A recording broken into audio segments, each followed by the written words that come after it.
तुम्ही मला ना कंटेंट क्रिएटर म्हणून पाहता, पण मी कंटेंट क्रिएशन का सुरू केलं ते आज तुम्हाला सांगते. नमस्कार मंडळी, हाऊसवाईफ टू कंटेंट क्रिएटर या सीरीजमध्ये पुन्हा एकदा स्वागत आहे.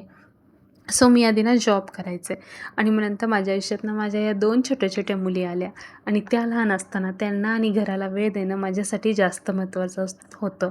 त्यामुळे मला माझा जॉब सोडावा लागला आणि खरं सांगू सुरुवातीला खूप वाईट वाटलं, थोडं वेगळंच वाटलं. मग नंतर दिवसभर घरातली कामं, मुलींची काळजी असं सगळं काही व्यवस्थित चालू होतं.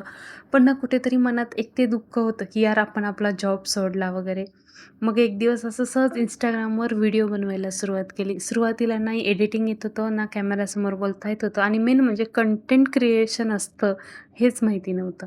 पण मग हळू ना नुसते माझ्या मुलींचे, माझे असे गाण्यावर वगैरे व्हिडिओ शूट करत होते.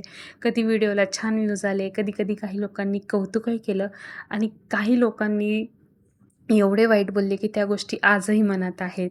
पण तरीही मी थांबले नाही, कारण मला जाणवलं मी फक्त व्हिडिओज नाही बनवत आहे. माझ्यासाठी ही एक नवीन ओळख आहे आणि ही एक माझी जर्नी आहे, जी मी तुमच्या सगळ्यांसोबत शेअर करते. आजही मी हाऊसवाईफ आहे, मुली आहेत, घर आहेत, रोजची कामं पण आहेत.